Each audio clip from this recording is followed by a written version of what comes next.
Welcome back into European Masters. We're almost ready for Champion Select for Game 2 of the quarterfinals between HMA Fnatic Rising and Movistar Riders. We had a very close Game 1. So Ender, looking at Game 2, I asked about the salty run back before. You don't think it's going to happen, but I want to get some predictions before we get into it. Predictions. Okay, so I felt like Game 1 was so close, and it felt like it could have definitely gone the way of Movistar Riders. So, like, Same honestly, here. like, this is a game where I think we're just in for a close series, whether or not it's 2 games and we just have 2 close games, or, you know, Movistar can pull it back for a third. Like, this is going to be pretty even either way. Now, I will say, because the teams are on the same sides, it is quite likely we see a lot of very similar bans. It wasn't like there were any, like, individual super power picks that popped out in my particular eye. Like, both teams took away what they wanted to. It's not like you would consider maybe banning the Corki here in place of the Azir. I feel like bans-wise and early picks-wise, we're probably going to see a lot of the same. So far, we're 100% at the moment. Everything is the same. Nobody wanting to change anything up. Like I said, the only reason I think the salty run back is a possibility is for both teams, it felt like it was just one simple mistake that happened. That's the only reason the game unfolded. Everything's going back for Fnatic at the moment. Yeah. Same with Ornn. It's not the same place, but it is still the same 2 champions. Yep, yeah, they really switched it up this time. This time they don't have to trade at the end of draft between those 2 players. So, yep, you know, the salty run back dream is going to be very, very alive for them here. There it is. Another one. There it is. I mean, why change it, I guess? If it ain't broke, don't fix. That's the whole idea when you do the salty run back. And really, nothing was wrong for either team. Now, here's the thing, though, right? Okay. Last time we saw, like, the Senna ban in the second phase for Movistar Riders. Now maybe they consider the Syndra. Obviously, like, Syndra got absolutely, like, slam dunked that last game. She was not super relevant until much later on in towards those fights. But if they wanted to disrupt what Fnatic are trying to go for, that is an area they could look to. Well, they are going to disrupt it. They're going Orianna as opposed to Zoe. It is the first time this entire European Masters Xico is going to play a champion that he's already played before. Because I do believe that Orianna was one of them. I'm looking at I just double-checked that, and you're absolutely right. I thought you were going to lie to me and tell me that's another unique champion, but no. That is going to be the Orianna just one more time. And I think that this makes some sense for Movistar Riders because, like, you saw that one of their problems in the fights was that Zoe couldn't really freely land a lot of poke. Usually Zoe wants to have a lot more, like, CC to help her set up, and if they're looking to run the Braum again, that doesn't give you a lot of immediate CC with Braum and Ornn. It can be hard to allow setup right there, whereas with the Orianna, now all of a sudden you have another zone control option. It's much more reliable in terms of overall DPS, and you can drop the shield on your Graves, give him even more armor than he needs with that True Grit as well. So I feel like that may be a nicer fit for the comp for the Riders. Plus, it goes so well. It's always the wombo combo. You talk about Orianna Shockwave, you have ball delivery system. If you have Ornn, he's going to be in the middle of everyone anyways. You know you're going to be able to get a good Shockwave. This is where we're starting to see more adaptation coming in. Syndra has been banned by Movistar. They still grab Misfortune for Hava. That's what I would imagine. You could go for this Trust on it. It has been played before, but I don't feel like the Misfortune was a bad pick for them.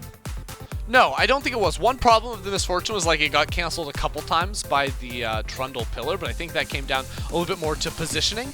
Now, last time, the Aphelios was banned in the second phase, so I'm curious what he decides to go for here. I would like to see the Misfortune again. Yeah, there it's going to be. I think that does make a lot of sense. And now we wonder, is it going to be the Braum again, depending on what the bot lane matchup is because, well, it's maybe not going to be Sett bot lane. It could be Sett Ezreal. Bot side has been a pairing we have seen a couple times if they want to run a Renekton up top lane again. And that was banned last time in place of Syndra. So xMatty going to go for that. It could be Yuumi as well for Bravado. He's played that a couple times in the past. But I feel like they want to go for the Ezreal set, like you were kind of saying. That works really well with how Bravado has been playing throughout this entire time. While Yuumi Ezreal is a traditional combo that is done very well and is very strong, it feels more like Fnatic have been playing with the mentality that Bravado is on something that can engage, but they just take away Braum instead. Yeah, they're going to play a little bit back in these fights. You have a lot of zone control with Braum as well as the Trundle pillar to work with your range threats there in the Corki and the Ezreal. A lot of mobility too to make the Misfortune ultimate less impactful, to mean that Ornn can't actually land a lot of those big Forge Gods. So I actually think that some of the changes we saw in the second phase is exactly what I was saying. First half going to look very, very similar, but starting with that Orianna, we saw some key mix-ups, and this is where the Rakan pick makes a whole lot more sense. They need some sense of snap engage that can't be easily dodged away from. This is going to be their flank option to try and set up the perfect team fight. Well, the thing I actually love about this Rakan with their combination is you have Ornn. You always think Call of the Forge God is going to be their initiation tool. But if Bravado is so focused on Ornn, you're forgetting about rhuckz on Rakan with an Orianna ball on top of you, jumping into the middle of everyone, wombo combo, burst them down pretty quickly. This works really well with how they played, because then you have everyone grouped up together, bullet time coming in from JaVaaa, Eloya could get collateral damage. It just feels like the perfect storm right now for Spain.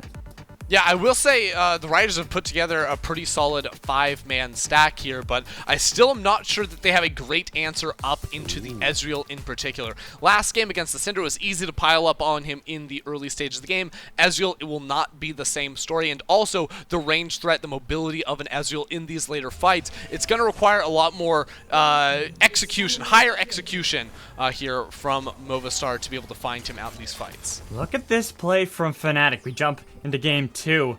They have the point to lead. They are the ones, if they win this, they will be able to go to the semifinals for the 3rd time in a row. But they weren't able to find the pick on the beansu. It was a nice play from him, backing off immediately once he saw someone stepping forward. I still like the idea of making something happen when you have the Braum level 1 to get things going, but Fnatic didn't actually walk inside of the Riders' jungle to put down any vision. Importantly though, Bravado has swapped over to a sweeper and has not actually placed wards. So that's going to be off cooldown immediately. You can see they're already pinging out potential ward spots. They actually did that whole setup to maybe get a flash, get a kill on towards beansu, but also to be able to get a faster level 2 by picking up some of these ward kills. There they go. Going to be able to get that one. Looking over towards red buff, not there. Is he going to be able to get in time? Hurry, hurry! Oh, spots it up. Wait. Oh.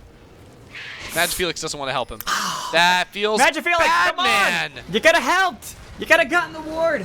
Claps. Wait, that's season 2. Wrong season. Yeah. So.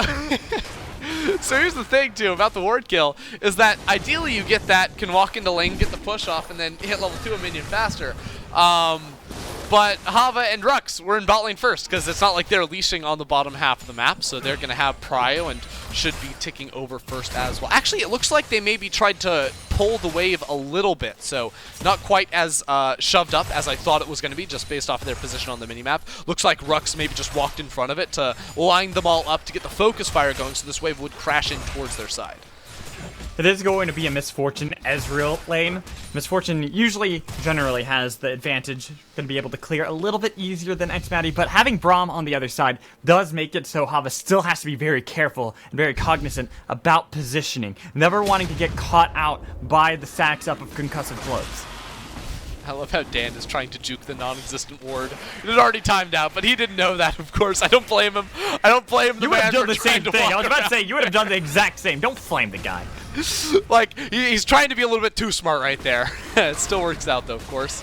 And, I mean, Movistar Riders will assume he's on the bottom side of the map regardless. Remember, Dan did try to go for the very early bot lane gank as well last game on this Trundle, and it's certainly a possibility again, especially with a Braum. Based on lane positioning at the moment, though, I don't think it would be super ideal. Maybe not be a lane gank, perhaps, but maybe just walk on through the river. But it's the same jungle matchup. Both sides should know pretty much the exact same thing is going down, and that's why Eloya is actually looking to protect his bot lane 2v2. Oh, no. From a potential gank. He peeked out of the brush just a little bit, and Dan was able to spot him. Had he waited a second, I think they could have put a bait up for Trundle just to be able to get a lot of damage. They probably couldn't get a kill onto him, but at least it could have netted maybe a summoner spell. Yep. Last game, remember, it was actually Xico that roamed down there as well, and that early fight bot side went super well for Movistar Riders, so not going to be the same this time around, unfortunately. No. It is going to be both junglers going back to farming up. Dan pathing immediately towards the top side to be able to at least get one Scuttle Crab, knowing that the bot lane was secured already by Eloya. And since it's Graves, you kind of know how that lane matchup goes. He always wants to be able to farm up. You look at what is provided from CC from his lanes. An Ornn in the top side, unreliable CC early on into the game. Mid lane, not even going to have anything until you get level 6. And the bot lane really is the only place you can imagine that you can get something. The Rioters going full passive, right? Like, if Eloya's showing up to a lane, it's to counter gank for the most part. And, yeah, I mean, neither jungler has great options. Again, it really is just Dan towards bot side. Like, technically you could look top, but you're probably at best going to get a flash, and then beansu can just E away from that one. So I don't think I would like to spend my time up there if I was Dan, if the only thing I got was a flash off of an Ornn. I don't think that's necessarily a worthwhile trade of my time, especially when you're just trying to keep on the clock with the Graves, who traditionally just, you know, commits fully to his jungle clear to try and reach his item breakpoints of the warrior and the cleaver first. Bravado kind of poked up mid lane for a bit, heading back into the bot lane. Both the supports on each side are very well known throughout European Masters for doing this play, where they try to see if they can make that early play into the mid lane. They rotate around knowing that they've pushed out pretty far in bot lane. xMatty was pretty far out himself, but it is Ezreal, so he's safe. That's why Bravado went to the mid lane. Unfortunately, same thing pretty much for MagiFelix. He had just shoved the wave out. Xico, realizing that as well, was able to back off. So unfortunately the play didn't happen, but I'm surprised we haven't seen that more out of these two supports with how they played in prior games. They're giving a lot of respect to their opponents. Yeah, I think a lot of it is just kind of based off of, like, the matchup, right? It's not, like, super... Like, Braum isn't going to be looking to make a lot of plays happen. And also, like, the jungle pairings aren't necessarily the greatest to make moves happen. I will say, we just saw Pride put a ward on the Krug camp while Eloya was up there. It did not spot him out, so they still do not know where Graves is, although he may have just been seen in the river. I'm not sure if there's a blue ward over him. Dan was certainly seen down here towards bot side, so he will be around in order to look for maybe a counter gank. Eloya wanted to peek into the bot lane, but wasn't sure, saying, I don't really want to phase check just in case Dan was going to make an appearance. They get a slap onto Rakan, back off, and this is where Eloya now pathing into the bot lane say, okay, let's contest a little bit about vision control around this Cloud Dragon. We know Dan's nearby. We have the lane priority. Does he do the dragon itself? Oh, he actually will move on in over towards this one. Both top laners have TP, but beansu doesn't have any mana. We saw last time Fnatic won a big fight around the Drake very early on, but and goes over the wall. Smite going to be secured by Eloya, but now MagiFelix had to go over the wall to be able to survive with Valkyrie. Movistar don't care though. They got the objective. They back out of there. Very content. All right. I was really concerned for Movistar right there. Again, like, even though beansu had the TP, you would not have been able to use any abilities if they went for an all-out brawl. But at the same time, like, MagiFelix, I think, just went back to base for the first time. So Fnatic weren't super comfortable looking for a team fight themselves. As it is still skirmishing from Fnatic, they're trying to at least set something up. They're like, okay, we know beansu, he just had to recall. Not going to be able to join the fight just yet. Pride has an advantage. Let's try to see. Let's not get our hopes up, right? This is going to be like super Resident Sleeper game for I know, they're trying to skirmish. He's got a call on Sett into an Ornn matchup. We know that he's going to be scaling. Come on. Oh boy, we might get a Rift Herald fight in 30 seconds. rhuckz and JaVaaa already up here. xMatty and Bravado on the resets now. Did anyone ever tell you you're a terrible play-by-play? I think I'm just, like, bored. I just want him to do something. Fight! I am right there with you. That my job is about yelling at the fight. So them not fighting, I have to figure out what else to do.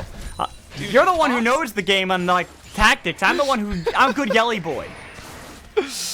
Alright, well, maybe we'll get you a chance to yell. That's the... You're actually the one that should be the most sad, since it's really happening. I'm just saying. There's no promise of things happening anytime soon as Eloya looks to solo out another objective. But hey, Dan should be able to find Tim out here inside the river. But we saw what happened last objective. We'll see if an actual fight's going to break out. Xico almost getting picked out. It's going to be a package getting the flash out of Xico to be able to survive. Call the forward guard on the other side getting the double knockup, but here's the TP play. Immediately shockwave by Xico to make it so Fnatic have to try to back out of this one. Eloya has not peeled off of the Rift Herald, and Dan was able to get pretty far in, finally forcing away Eloya in the backline. Pride tried to get a lot of damage onto Graves, so he can't get in. It's going to be the smite secured by Dan, but everyone else is still brawling in the middle of the pit, trying to escape. A live double kill for JaVaaa. Eloya finally will fall to Pride, but Pride's in the middle of 4 members of Movistar. Has a big shield, but not enough to be able to survive from Xico. Only xMatty was able to get one back for them. Bullet time will finish off Bravado, so they have a killing spree onto JaVaaa.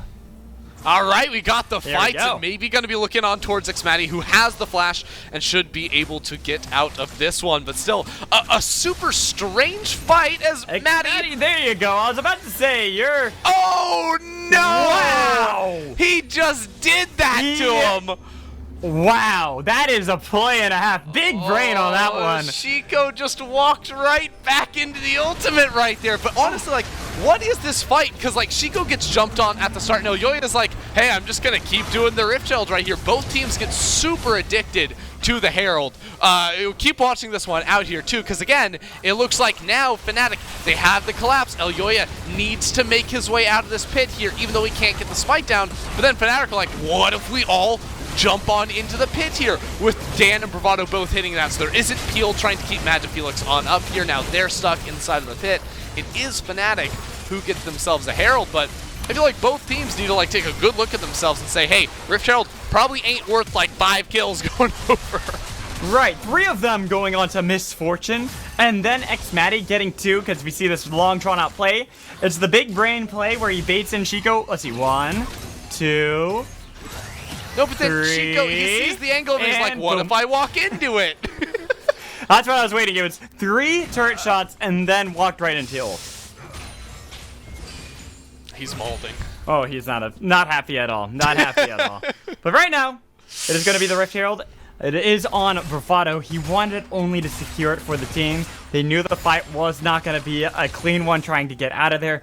But having the support with the eye makes it so that the play most likely now has to be bot lane unless they're going to be able to make another flanking play where they rotate out the spot lane maybe to mid lane or top side.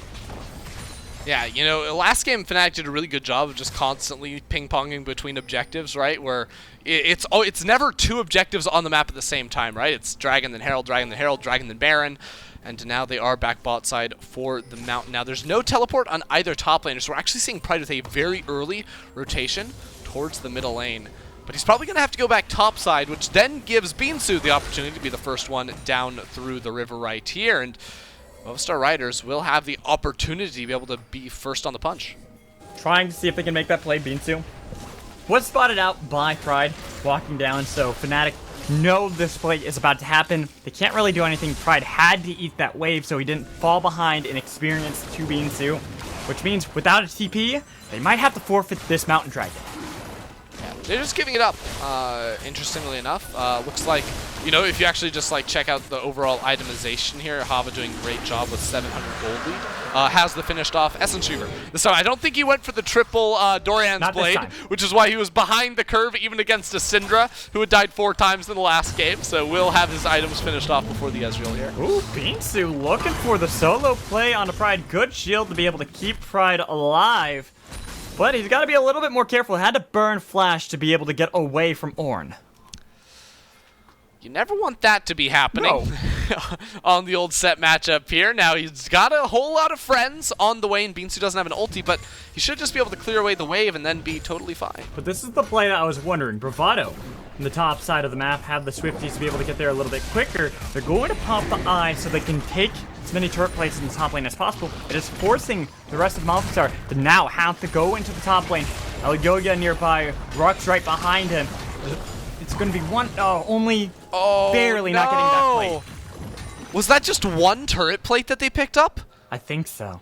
I don't know if I've ever seen a Rift Herald only get one turret. Because it was on. I think it was on 3. Like at the Maybe the I'm top blind. end of Maybe 3. I'm blind, and they actually got almost 3, but I'm pretty sure that was just 1. I'd have to watch it back because it was something. It was Do we have a really replay? close. Oh, we do. you. We do. Okay, no. Okay, they get 2. Okay. Woo! I was Thank you, observers. about to say. Thank you, observers. That'd be I was about to say, I didn't even know that was possible. same. I was about to say I've never seen that before.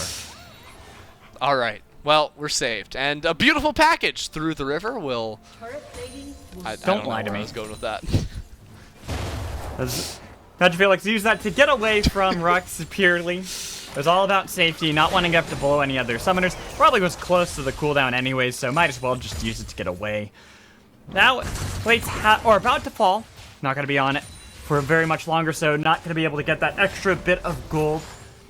Still, Fnatic find themselves dead even with Movistar here in the mid game. It's looking like deja vu from last game, where for the longest time, up until that 35-minute mark, both teams were neck and neck in gold.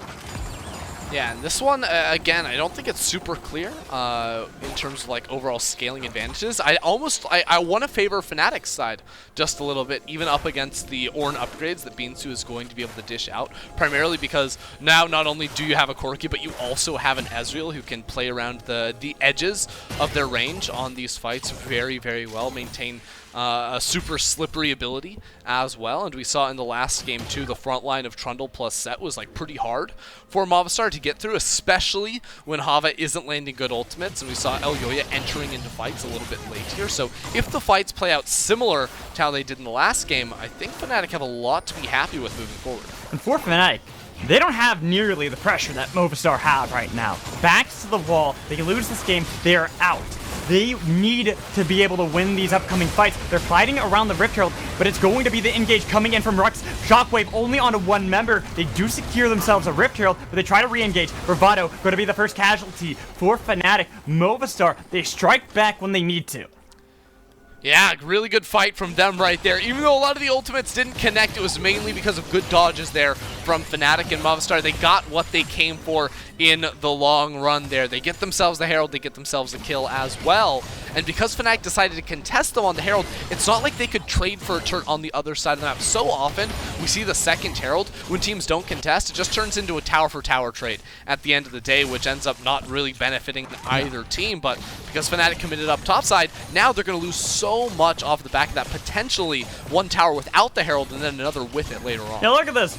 Off the top side, gonna be able to get this first turret gold for Movistar. Not even needing Shelly to be popped there. That's how they were able to play that with the back of JaVaaa already being 3-0-2. You already mentioned having Essence Reaver Berserker's Greaves completed as well, just to make it so that you can not only attack faster, but you can dish out so much damage early on that Fnatic aren't making the calls that we were expecting of them when it comes to this mid game. Yeah, a little bit slow perhaps on that rotation, but again, if we're looking at itemization, MagiFelix, xMatty both going for the Mana Mune, so hasn't upgraded that yet. Still waiting on Trinity Forces as well, so feels like the spikes have come potentially a little bit faster here for Movistar riders, who do have the opportunity now to pick themselves up the third Drake of the game in the form of that Ocean in 10 seconds, which would put them on Ocean Soul Point, which completely gives them the upper hand in these later team fights, regardless of a Corki Ezreal on the other side. So this Drake contest is very important for Fnatic if they can seal it away. But look at how they're playing. They're making sure they play around that knowledge. Despite the fact that Rift Herald's been popped in mid, they're trying to make the play onto beansu. He's used Call of the Forge God looking for the knockup, but it's going to be denied by Bravado. He takes way too much damage from the turret, and it's turned around by Xico, turning up at the exact right moment. Shockwave to pull back in the top laner. Haymaker only going to give you a shield for a short amount of time. Double kill for Orianna. All the while, mid lane, they're getting a lot of help from this Rift Herald, pushing up 2 turrets. Yeah, Xico came in on the TV absolutely destroyed, and Fnatic can't get anything anywhere. They go way too hard trying to dive an Ornn in the bottom lane, and now Movistar Riders, they get another turret in the mid lane. That's 2 for them there now. The bot lane tower as well, and the Ocean. Dan doesn't even have a flash to try and attempt a steal here, so unless they can find a pick, it's going to look really bad for them as they get collapsed on all fronts. Xico does so much damage to Dan, who was trying to engage onto Orianna, thinking, oh, you don't have Shockwave, I can easily pick you out. No, you can't fight against Xico there. You saw how much damage Dan took, and this gives the Ocean Dragon and Soul Point to Movistar. Wow, this game is not really going how we expected it. You know, we thought it was going to be a little bit slower, but then Fnatic continually trying to contest Movistar ever since we saw them around the Herald fight in the top side of the map. MRS consistently able to win those out, and now, I mean, Fnatic better hope that they can get to their items in 4.5 minutes, because Xico will certainly have the Rabadons finished off by then. JaVaaa very close to the Infinity Edge as well, and while MagiFelix and xMatty haven't based recently, I don't think, just judging off of the last time I saw their itemization, like, I'm not sure that they're going to be quite ready to go and contest these guys in 4.5 minutes. This is where we do need to praise Movistar and how they've played, understanding that Fnatic have to wait. They need to scale up a little bit more. Sure, xMatty now has more mana, but MagiFelix doesn't. There's still a lot of power lacking on the side of Fnatic, so with these calls being really decisive out of Movistar, they've been able to now put Fnatic in a weak spot going into this mid game where they won't have any control around the objective, not even around Baron, despite the fact they were able to get decent vision deep into the jungle of Eloya. Now, the one thing I will say is that, similar to last game, although we never saw it take shape, is that Fnatic do have good side lane options, right? You're going to have a Corki with the TP. Pride is also going very heavy on the damage end with the Blade of the Rune King Rush for that 1v1 matchup into the Triforces. MagiFelix! MagiFelix tried to Valkyrie away, flashing as well, but you're chased down. It's a rampage for JaVaaa. Him and rhuckz, they make a call, and it's going to pay out because everyone else is trying to react to them going that deep. Well, MagiFelix having a rough time in the second game with rhuckz and JaVaaa just camping inside of the bush. It doesn't mean too much more, although may be able to knock down the second tower. There's only a Braum here to defend with Dan farming in the jungle, xMatty in the mid lane as well. So Movistar Riders, they're like, hey, give us another couple hundred gold. We'll take this tower, no problem right here. Full control over the top side of the jungle as well before the Baron spawns. But this isn't a game where they're going to be looking to sneak that one away, I don't think, unless a really great opportunity presents itself, because all they have to do is wait another 2.5 minutes, and they get the dragon, and they're going to win every team fight from there moving forward. Exactly. They have so much power. Fnatic have forfeited this map. Even though it's only a 5,000 gold lead, Fnatic feel like they're much further behind because they can't contest around these objectives. They can't really venture too far out, despite the fact, look at this control ward, that they're able to spot Xico. What good is it? What good does it do them knowing Xico's bot side when they can't go for Baron, they can't really push out into the jungle, they can't even try to see if they can take down some of these turrets? Yeah, all it ends up meaning is that Pride doesn't approach the wave in the bot side. We'll just recall instead, so Xico able to continue farming up along here. Now, good news is, for MagiFelix at least, he's going to be on items to be able to finish off Trinity Force before the Ocean Drake spawns. If we could switch over to xMatty's gold, I feel like he's sitting on about 1.5 at the moment. A lot, yeah, 2K, actually, so a ton here. So they will both have their Trinity Forces completed, but I still don't feel like that puts them on even footing to what Movistar Riders are going to be able to throw on the table. xMatty getting the first turret of the game for Fnatic, giving them at least a little bit of gold. One thing to say about Fnatic is, despite the fact that they haven't been able to get that much control, there's a lot of turrets left open, and they're only 4,000 gold behind. If they're able to find a good pick onto Movistar, there's a lot of ambient gold left open for them to be able to knock down these turrets and get back into the game. Especially once they finish off their triple or Trinity of Forces. That's what I was going to say. Triple Trinity just sounds less cool, but they're Trinity of Forces. The Tri-Trinity. The Trinity. I'm trying to help you. It's not working. Nope, I had it. No, Trinity of Forces was all we needed to do, and you just ruined it. It didn't feel like it actually had that much staying power, in my opinion. We could ask others, but it just... A little weird, Magical. A little weird. Gonna be honest. Yeah. All right. Ocean Drake in 45 seconds. This is the end-all, be-all. MagiFelix and xMatty, they've got their mere manas, they've got their Trinity Forces. Pride has his as well. Right. They've been saying, we've been waiting for the 23-minute mark this entire game, guys. But still, it feels like Movistar Riders in the better position leading up into this objective. They don't even have MagiFelix. He does have TP to be able to join, but he hasn't used the flash coming in from Dan to just be able to get out of the fight. Call the Forge God, gonna be able to get the knockup only onto one, Shockwave onto two. They try to see if they can jump onto Bravado, but the shield was enough to be able to keep him alive. Now with MagiFelix here, they try to go into the dive into the back line. Here's the package in. Huge haymaker picks up the kill for Pride over the wall. MagiFelix wants to get revenge on two of these carries of Movistar, but he went way too far. It's turned around by Xico, who then jumps onto xMatty, trying to chip away at the health bar of this very fragile AD carry. Double kill for Orianna, and immediately looking for the soul. The Xico Orianna is absolutely owning Fnatic right now. MagiFelix thought he could make the huge package play into the backline, but Xico put him in his place right there. Now Movistar Riders have a 23-minute Ocean Soul, and both carries from Fnatic are dead. Movistar are going to move straight towards the Baron. But Fnatic want to at least make it a little bit more difficult so they can delay. They have TP from MagiFelix. If they can wait it out long enough, make it so Movistar aren't immediately able to go on it, there could have been a fight, but they can't. They're too afraid. They saw the TP from JaVaaa. They back out of there. They're still hanging around on the outskirts. With the TP now burned by MagiFelix, they immediately had to go over the wall. Here we go. Can Dan get into the pit without a flash? It doesn't seem likely, but they may look for the fight on the back end of this. Pride TP'd into this. That's 2 TPs burned by Fnatic for nothing. Movistar with the soul, with the Baron, with the control.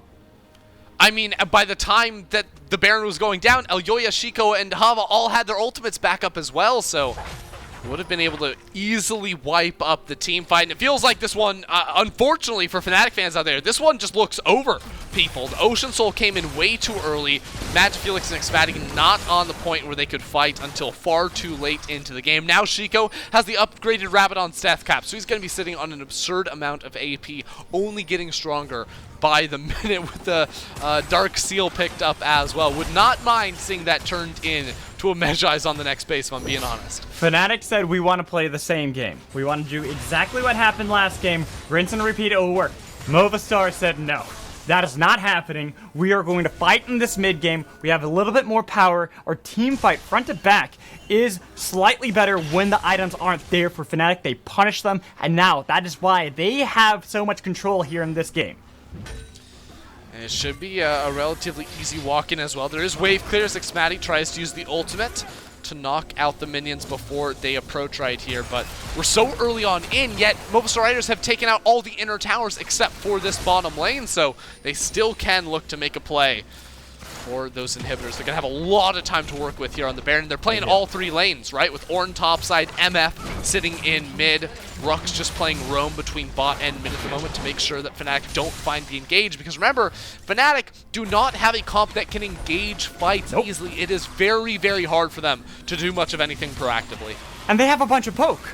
With Ocean Soul, nonetheless, for Movistar, all the poke is going to be mitigated. All Movistar need to do is push the wave, take a little bit of the poke, back up, they're going to heal up.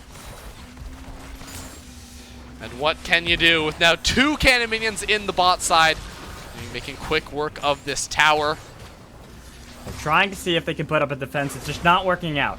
Look at how low that turret is. Waiting for the minions in mid. They're all going to be going low soon. Pretty much. Mid lane now with no one to defend it. What do? Everything's going down, and Fnatic can't pull the trigger. Their comp does not allow them to. Too afraid, can't do it. There's so many reasons that Movistar are able to push these minion waves in without even having to worry about Fnatic making a call. Soon it's going to be a desperation play where they're trying whatever they can to find a pick onto Movistar, and that never goes well. Yep, just giving up 2 inhibitors, say, hey, I guess we can farm till the end of time, but it will not be enough here. Movistar Riders taking it slow, but certainly removing everything. Look at the damage there from Xico. Eyes popping out of my head seeing the HP bar go down like that. That was just a Q. That hurt. That hurt me. I see that, I'm like, oh, you know that you can't step up, you can't clear out these waves too easily. Only MagiFelix can. Even Pride takes too much damage from Xico. This is going to be the final push, I think, from Movistar. They want to make a game 3. They are looking for that fight. They know how low they can take down Fnatic, but it's going to be about that final fight from Fnatic. They blow off Eloya, but everyone else in the backline takes the brunt of the damage coming in from JaVaaa. Pride doing his best to be able to get a shutdown onto Xico. Has to go golden to be able to survive, but it's still JaVaaa alive. He's been able to get a lot of damage onto everyone else so far, but he does have to retreat from the fight. Movistar are a little bit too ambitious. Full credit to Fnatic to be able to win that fight. They did well. But that Orianna ultimate, oh boy, did that do nothing. I was trying not to point that out.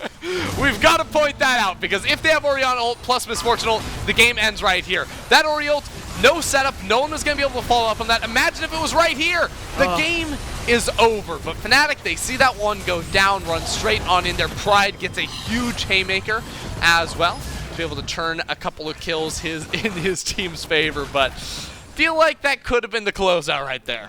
Definitely was a play that happened. Hava got a lot of damage with that bullet time too. It's so unfortunate, but it feels pretty much like it doesn't matter. Even though the fight didn't go that well for Movistar, they have taken every inhibitor. One of the Nexus turrets is nearly dead.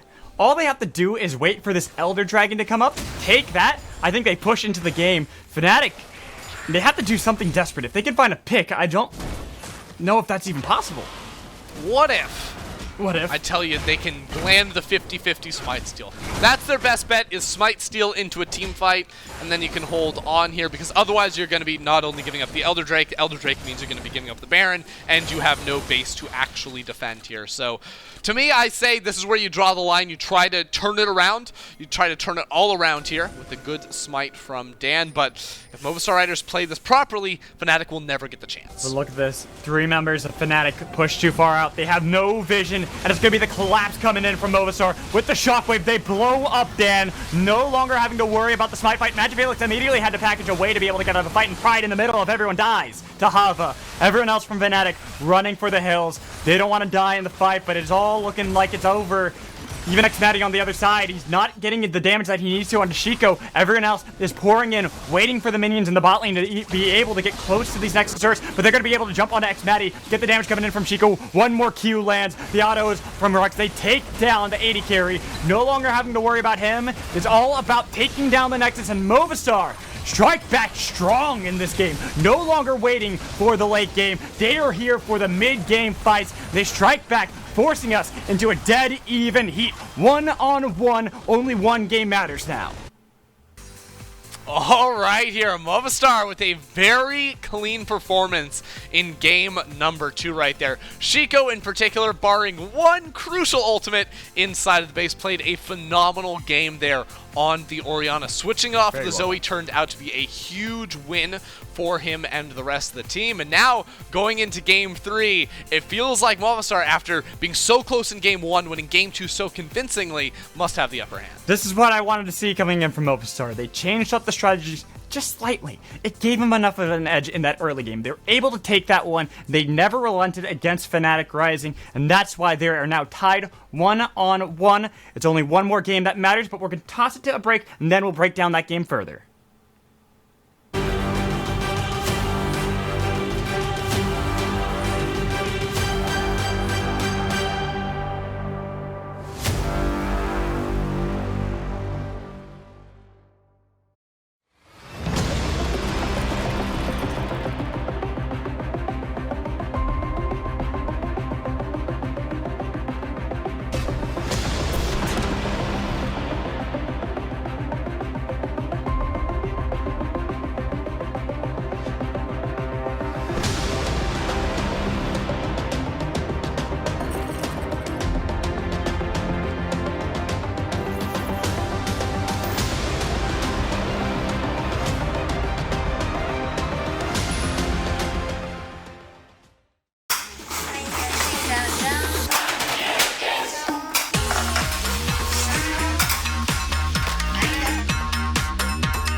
You've seen our name on the jerseys of amazing teams.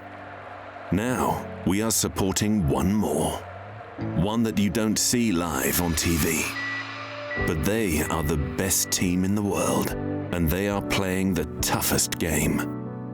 Maybe they're not performing in front of millions, but they are under the pressure of an entire planet. And they don't have fans cheering their names, but they have patients who will forever remember them.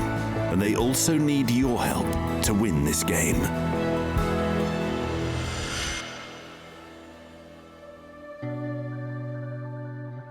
Stay home like a pro.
Welcome back into European Masters Ender. We have our first quarterfinal that is going to game 3. Movistar Riders struck back so well in that second game that, honestly, it looked like they didn't even have to worry about that first game because it was so clean.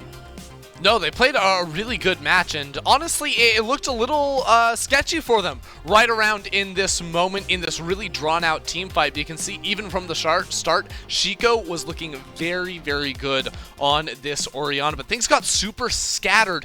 But it was Fnatic getting stuck inside of that pit that allowed Movistar Riders to find this huge collapse from 2 angles and really pincer them on in here.